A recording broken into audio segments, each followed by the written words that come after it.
Hello and welcome to The Print. I'm Udit Bubna. Since the announcement of India-US trade deal earlier this month, there has been a lot of discussion around how India will source its crude oil requirements, whether they will stop from Russia or whether it will buy more from US or Venezuela. To discuss on this, I am joined by Sumit Ritolia, a lead analyst for modeling refinery and oil markets at Kepler, a global trade intelligence firm that provides real-time trade data. Welcome to the Prince, sir. Thank you for talking to us. Thank you. So, my first question to you is how Yeah. do you see this recent India US trade deal reshaping India's crude oil import landscape with regards to sourcing patterns and price competitiveness? Yeah, good point actually, and thank you for inviting me.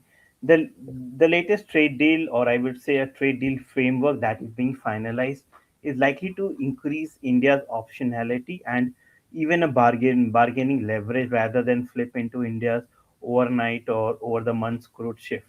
The framework that is being finalized has energy and supply competitiveness explicitly in focus, and also we are seeing like increased flow of Venezuelan crude, like though we have not seen any ships getting docked or leaving for India, but we have heard from our trading sources that some Indian refiners, be it private or public, have bought incremental volumes of Venezuelan crude.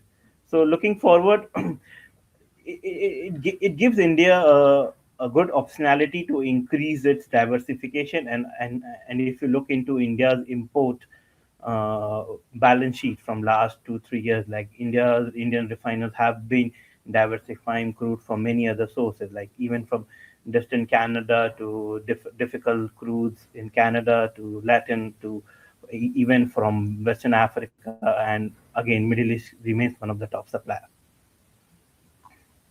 So, with regards to if India keeps have incremental more purchases from say US and Venezuela, so do you see in that in the coming months that the Russian imports will significantly come down? Means it's had already come down with regards to November 2025, like it is around 1.1 to 1.2 million barrels per day in January. So, do you think it is expected to come further down, say in the coming months? Yeah, it's a very good question, and I think everyone has been looking an answer for it. But we have a different view to it, and see, there has been an impact on of India's trade deal or of India's crude oil trade with Russia.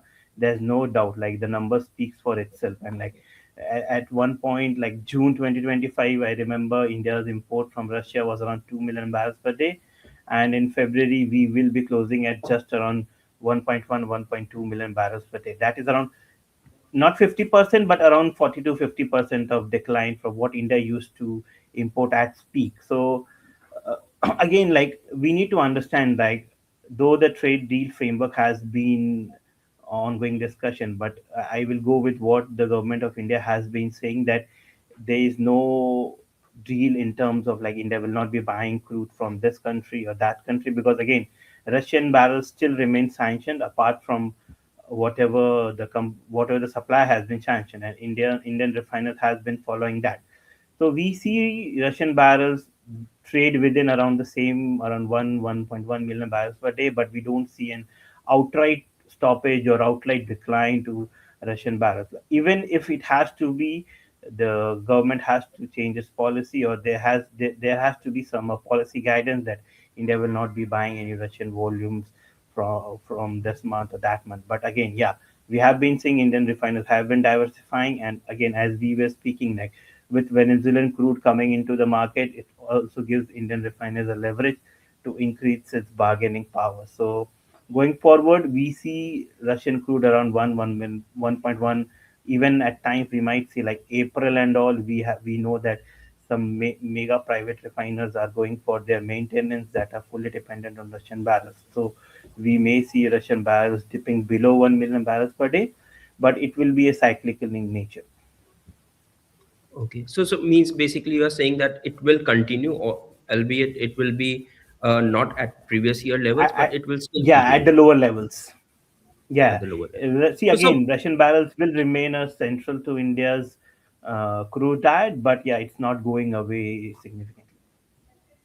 So, sir, with regards to if Russian crude oil is coming down, how much impact does it make for on India's import bill? And because Russian oil was coming at a discounted price, and if India switches to say some other markets, say Middle East or Western Africa or Americas, so would it impact the dollar per barrel prices that India is currently importing from Russia? Yeah, yeah, any day. See, it will definitely impact, and I would say like we have been importing lower Russian volumes from December, January, and February also. So, if you could look like India's total dollar per barrel of crude purchase has gone up significantly in January and February. What we were buying in November and December, because we were buying Russian barrels even at around. See, November discounts were low. Like I will not say what Russian barrels discounts have been offered now. November was not that level, but yeah, it has. And I see around $1 billion. Uh, I don't have a particular number in mind, but yeah, like if refiners are not buying Russian barrels at around $7 to $8 per barrel of discount, and they are shifting towards more Middle Eastern barrels, because just for an example, like till last year, January to November, Middle Eastern barrel supply was around 2 million barrels per day, and as India pivoted away from Russian barrel, so Middle Eastern supply has increased from 2 to 2.7 million per barrels per day in January, in December and January, and February we might end up around 3 million barrels per day from Middle Eastern supplier. And landed cost of Middle Eastern supplier versus Middle Eastern crude versus Russian crude is around $4 to $5 per barrel costlier than what we get from processing Russian barrels. So it will have an impact. But again, it has to see one has to see from the overall what the government has been trying to achieve with more diversifying, and we have not seen any increase in price in terms of uh, transportation fuels at the pumps here. So yeah, let's see. So, sir, how much of a freight cost is different if we import, say, from Middle Eastern countries and if we import, say, from America? Because the distance is a factor, uh, the shipping cost. So, do you think that that would also, does not act in favor of in the wider economic uh, landscape? Again it has an impact. See, like Middle Eastern, like from India has been like why India was buying a lot, and India continued to buy a lot from Middle Eastern countries because of proximity and the scale they have. And like you Indian refiners a get crude from around in 7 to 8 days depending on where they are located, whereas if you buy from Americas or even from US or Western African crude, like the voyage time different from 30 to 45 days, and freight is also two to three times more than what refiners buy from Middle Eastern crude. But again, when a crude economics is positioned out, it depends on how the landed cost or netback margins are. Even like why Indian refiners are buying Venezuelan crude, because landed cost price is cheaper than when you buy from Middle Eastern buyers. So freight is at play, but it depends on overall crude economics. So now coming to the Venezuela part, the recently we have learned that Reliance has purchased around 2 million barrels of Venezuelan oil, and so has the refineries, like public sector refineries like Indian Oil Corporation and HPCL has also made a deal of around 2 million barrels, which is expected to come around April. So do you think that this is a transition? Although 2 million barrels, it is not per day, it's like 2 million barrels in whole. So it's very small amount. But do you think that this will go on like increasing further during 2026? Yeah, it's a good point, and I would say a good leverage again for Indian refiners, like as they pivots away from cheaper Russian barrels, and with this Venezuelan crude coming into market, we are securing barrels that we some barrels per some barrels economics that is being lost in diversifying away from Russian barrels. So and also like Venezuelan crude to Indian refining system is nothing new. Like India used to process Venezuelan crude at length at around 2017, 18, 19, and even till last year May, Reliance and some other public sector refiners was processing Venezuelan crude. So it opens a good door for complex refiners to increase their competitiveness and have more access to opportunity crude that come at a discount. So, And sir, going forward, we see Venezuelan crude import to India going up, and also it helps India as a bargaining power with whatever trade deal that is being in discussion with US.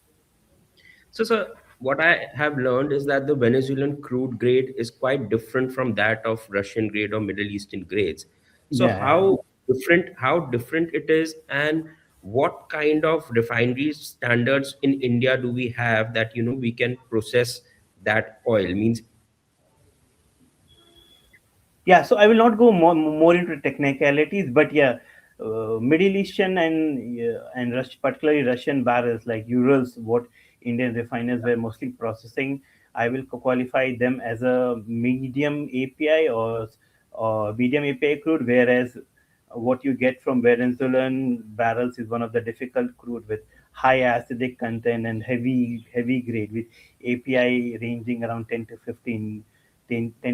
Even some grades have higher API, but mostly Venezuelan crudes are heavy, high acidic and all. But again, Indian refiners, especially uh, Reliance Jamnagar Refinery, Naira Energy, and some public sector refiners like MRPL, Indian Oils Paradeep, they are quite complex refiners and they have the ability to process this grade.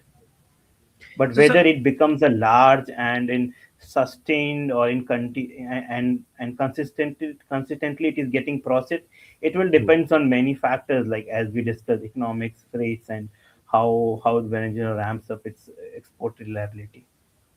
so, sir, is Venezuelan oil in the current market scenario priced reasonable than the Russian oil? It's it depends on from which point of view we are looking. Like Yeah, if I go back 2 to 3 years down the line, like yeah. Venezuelan barrels landed cost to Indian refiners were around $10 to $11 per barrel on ice Brent on discount. As of now, what we are hearing that the refiners who have secured Venezuelan crude either from Vitol or Trafigura, the landed cost has been ice Brent minus around 5 to 6. So Venezuelan crude prices have increased, but again, when you are comparing with Russian barrels, discount as at present is around $9 to $10 per barrel on landed cost on Brent, and whereas in Venezuelan crude it is around 5 to 6. So just comparing barrels to barrels, yeah, Venezuelan crude uh, is a bit costlier compared to Russian crude at the moment. But again, it's more of a political play as of now with India buying Venezuelan crude so as to have we have a whatever the trade framework deal is being signed on. So, sir, Venezuelan crude oil currently, what I have understood is that is producing around 900,000 to 1 million barrel per day. Means that is what their production capacity is currently. So, given at that level, it will take them because it has the largest oil reserve. So, it will take them still a lot of time to increase their production. So, means India can't Yeah. uh, completely flip its oil purchases from Russia vis-a-vis No. Venezuela because the production supply is very small yet. I think it's not more of a production issue, but can India process that volume? Like, see, we account or Venezuelan current production at around 750 to around 823 kilo barrels per day. That's around zero point 0.7 to 0.885 million barrels per day of crude production. So the question is, can India process that much?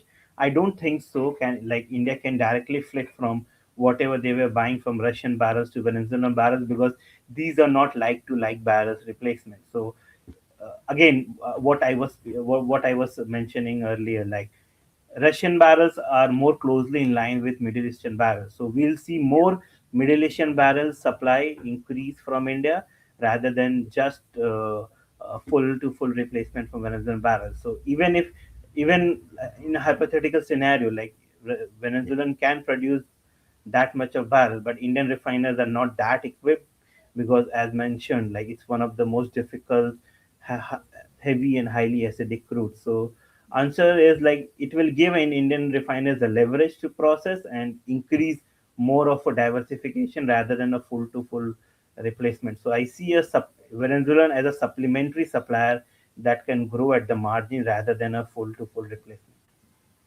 So, sir, for the Venezuelan oil, currently means if I look at the Kepler data itself, China, US are the currently a big purchasers of the Venezuelan oil. Means till December, at least. But what I have learned Yeah, is, China was. yeah. But in the current scenario, who is like the biggest buyer for the Venezuelan oil? Which country? As of now, the biggest buyer remains US only because what we are also tracking that Chinese refiners, especially the mega independents, have not been lifting crude since January. So Okay, the major barrels have been shipped to either to the oil and water or to the US. That is why you are seeing that, like when Mr. Trump tweeted around about India US trade deal, they were specifically mentioned about Venezuelan barrels. So it is also US interest to ship Venezuelan barrels to different countries that can process. So lately we have seen some volumes or some parcels of Venezuelan barrels going to Italy and Spain because they used to process these barrels. got it. And sir, if India continues to diversify away from Russian oil, so who are the likely to be the priority partners for the Indian refiners in Yeah, terms I of think it's a country? good point, and like, yeah, it's a valid point, and like again, we are entering into a situation where it's more about balance rather than barrels as of now, with all geopolitics going around, what India has been buying, and since Mr. Trump and since when Mr. Trump has been into office, we have seen from August like the increase in tariffs and all. So if India choose to diversify and what we are seeing as of now with import data coming from December, January, February, the largest gainer will be the OPEC suppliers, or I would say a Middle Eastern supplier, particularly Saudi Arabia, Iraq, and UAE. I think we are going back to the days pre 2022, like where our three-fourth of the supply used to come from Middle Eastern countries. So like yeah, it's a hands down win for Middle Eastern suppliers because as they continue to increase their production, they will have more market, like particularly in India. So just from the number perspective, like January 2025 to November 2025, India imports from Middle Eastern countries were around 2.1 million barrels per day, and Russia was around 1.8. And as we move to pivot away from Russian barrels, and in December, January, and even February, Russian barrels have been around 1.1, 1.2, whereas Middle Eastern barrels have increased from 2 to 2.7, and and the February data we looks like we might close imports from Middle Eastern barrels at 3 million barrels per day. So definitely it's an increase, and also like it gives a flexibility because in terms of sourcing and but in terms of technical capacity, it's more or less same. Like India used to process euros, whereas what we get from Middle Eastern is the yield or the crude structure wise, it's more or less same. Okay. And so for this Middle Eastern oil, the competition is intense because even the European countries are vying for these Middle Eastern oil. So do you think that this will say intensify the competition because India is also buying from Middle East and European countries are also inclined towards the Middle Eastern oil? Would it have an impact on the price as well? As of now, like I think yeah, it's a good point. Like if you also see like s- even with oversupply, like and what the geopolitics has been going around Iran and the entire Middle Eastern range, the Dubai structure has strengthened only. So that is one of the point because and also like the world is getting fragmented into two types of oil. one with sanctioned and one with non-sanctioned. Again, sanctioned, I'm assuming Russian and Iranian, though Russian barrels is not sanctioned. So there is more competitiveness for clean or non-sanctioned barrels. So yeah, it will have an impact. But again, we have seen OPEC Plus taking decision to increase the supply so that it doesn't impact much. So yeah. And so I was reading on one of the articles that there is about 140 million barrels of Russian oil floating in the sea. Uh, uh, Basically, the Russian tankers is there. So who are the Yeah, likely, oil and water. yeah, who are the likely purchasers for this oil? Because what I understand is that the China has somewhat, I think, a 20% cap, that it will not buy more than 20% from one country, and Russia is already around 17.5 to 18% of that. So where will that oil go basically? It's again, it's a good question, and as of now, what we are seeing, Russian oil on water is around 150, 160 million barrels totally. So yeah, it has increased significantly since September, October, uh, uh, and also apart from China, India, and even some volumes to Turkey, though some Turkish refineries have been reducing their imports from Russian due to EU 18 sanctions. So I don't see any new buyers coming up. So it would mostly be China and India. And so on the Naira So it would energy, mostly be China and India that will be buying from these sanctioned these not sanctioned barrels, sorry, these stranded barrels. okay. So, sir, coming on to the Naira Energy, it's an arm of Rosneft, a Russian company.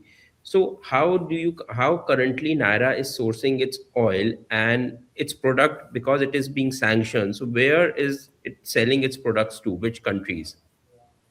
Again, it's a good point, and like if you look at how Naira has been, particularly Naira Energy Refinery has been operating, I think it deserves the credit because being a sanctioned refinery and able to overcome all the difficulties, since August they have been not been able to get any other crudes apart from Russian barrels. So, and we have noted that runs their operations took a hit when they were sanctioned, but as of now they have been running at around max to their close economical capacity with only Russian barrels. So that is on the crude part and operations part, and on the product movement part, I think they have been trying to increase their domestic presence with more shipments from trucks, barges, and also what we have heard that the larger government has also supported them with increased domestic offtake. And on the export front, they were not the major supplier to Europe even before they were sanctioned. Like they used to supply some volumes of ATF to UK and other European Union. But post that, now they have been trying to secure new market like Sudan, Brazil, Oman, and some others. So yeah, again, it's still a long way for them to increase their export market. But yeah, they have been trying slowly and steadily increasing their export shares. And I think, and if you look from the just from the sales perspective, I don't have a hard number, but the total petrol pumps for Naira is around 6,000.